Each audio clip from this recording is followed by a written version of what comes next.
باپ اور بیٹا اور روح القدس کے نام پر آمین۔ زندہ خداوند کا زندہ کلام۔ ارمیہ نبی کی کتاب اس کا 10 باب۔ اے اسرائیل کے گھرانے، تم وہ کلام سنو جو خداوند تم سے کرتا ہے۔ خداوند یوں فرماتا ہے کہ تم قوموں کی روش نہ سیکھو، اور تم آسمان کے نشانوں سے نہ ڈرو جن سے قومیں ڈرتی ہیں، کیونکہ اقوام کا باعث خوف ہیچ ہے۔ اس لیے کہ ایک آدمی جنگل سے درخت کاٹتا ہے، تب ترکھان کا ہاتھ تیشہ سے اسے تراشتا ہے، پھر وہ چاندی اور سونے سے زینت دیا جاتا ہے اور کیلوں اور ہتھوڑیوں سے مضبوط کیا جاتا ہے تاکہ وہ نہ ہلے۔ وہ خیارستان میں پتلے کی مانند ہیں اور گویا نہیں ہوتے، وہ اٹھائے جاتے ہیں کیونکہ وہ چلتے نہیں۔ پس ان سے نہ ڈرو، کیونکہ وہ بدی نہیں کر سکتے اور نہ ان میں نیکی کرنے کی طاقت ہے، کیونکہ اے خداوند تیرا کوئی نظیر نہیں، تو عظیم ہے اور تیرے نام کی قدرت عظیم ہے۔ اے قوموں کے بادشاہ، کون تجھ سے نہ ڈرے گا، کیونکہ یہ تیری شان ہے۔ شان ہے کیونکہ قوموں کے تمام دانش مندوں کے درمیان ان کی کسی مملکت میں کہیں تیرا نظیر نہیں۔ وہ سب بے عقل اور احمق ہیں، ان کی تلقین باطل ہے، وہ محض لکڑی ہے، اس کے بنانے کے لیے ترشش سے چاندی کا پیٹا ہوا پتھر اور اوپھیر سے سونا لایا جاتا ہے۔ وہ کاریگر کی کاراگری اور ٹھٹھیرے کے ہاتھ کا کام ہے، اس کا لباس آسمانی اور ارغوانی ہے، وہ سب دانش مندوں کی کاراگری ہے۔ لیکن خداوند خدا وہی الحق ہے، وہی زندہ خدا اور عدلی بادشاہ ہے۔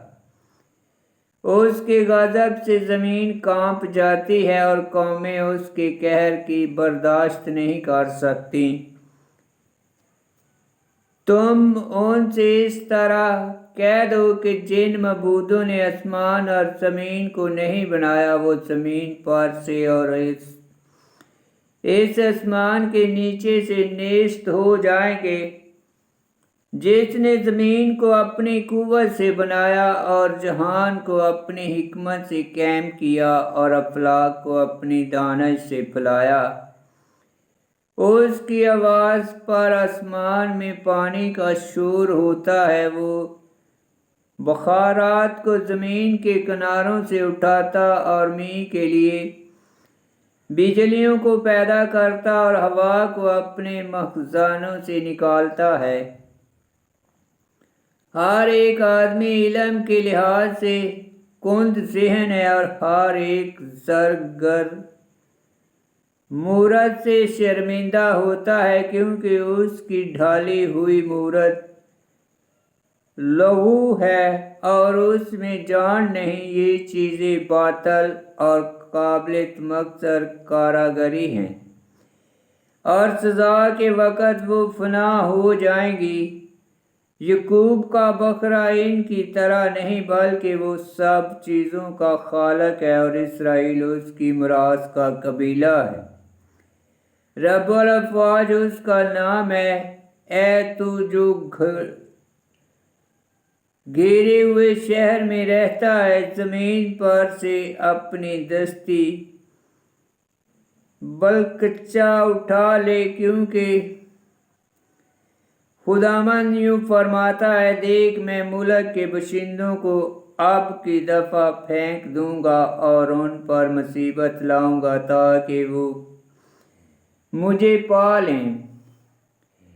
میری ہلاکت کے لیے مجھ پر افسوس، میرا زخم نہایت درد انگیز ہے۔ گو میں نے کہا تھا کہ یہ تو ایک ایسی مصیبت ہے جسے مجھے برداشت کرنا ہے۔ میرا خیمہ برباد کیا گیا اور میری تمام تنابیں کاٹی گئی، میرے فرزند میرے پاس سے چلے گئے اور اب نہیں ہیں۔ اب اور کوئی نہیں جو میرے خیمے کو نصب کرے اور میرے پردے لگائے، چونکہ چرواہوں نے بے عقلی کی اور خداوند کو نہ ڈھونڈا، اس لیے وہ کامیاب نہ ہوئے اور ان کے تمام گلے پرگندہ ہو گئے۔ دیکھ، شمال کے ملک سے شور اور بڑے ہنگامے کی آواز آئی کہ یہودا کے شہر برباد اور گیدڑوں کے غار بنائے جائیں۔ اے خداوند، میں جانتا ہوں کہ آدمی کی راہ اس کی نہیں ہے اور نہ انسان کا اختیار ہے کہ وہ چلے اور اپنے قدموں کو سنبھالے۔ اے خداوند، میری تدبیر کر، لیکن اندازے سے اپنے غضب سے نہیں، ایسا نہ ہو کہ تو مجھے نابود کرے، بلکہ اپنا غضب ان قوموں پر انڈیل جو تجھے نہیں پہچانتی اور ان نسلوں پر جو تیرا نام نہیں لیتی، کیونکہ انہوں نے یعقوب کو کھا لیا، وہ اسے کھا گئے اور انہوں نے اسے فنا کیا اور اس کی چراگاہوں کو ویران کیا۔ آمین۔ خداوند کا پاک کلام کا پڑھا اور سنا جانا باعث برکت ہو۔ خداوند تیرا شکر ہو۔ آمین۔ ارمیہ نبی کی کتاب اس کا 10 باب کی 7 آیت میں لکھا ہے، تیرے نام کی قدرت عظیم ہے، اے قوموں کے بادشاہ، کون تجھ سے نہ ڈرے گا؟ کیونکہ یہ تیرے سیاہ ہے، کیونکہ قوموں کے تمام دانش مندوں کے درمیان ان کی کسی مملکت میں کہیں تیرا نظیر نہیں۔ 10 باب کی 7 آیت مکاشفہ کی کتاب اس کا 15 باب 4 آیت میں لکھا ہے۔ آمین۔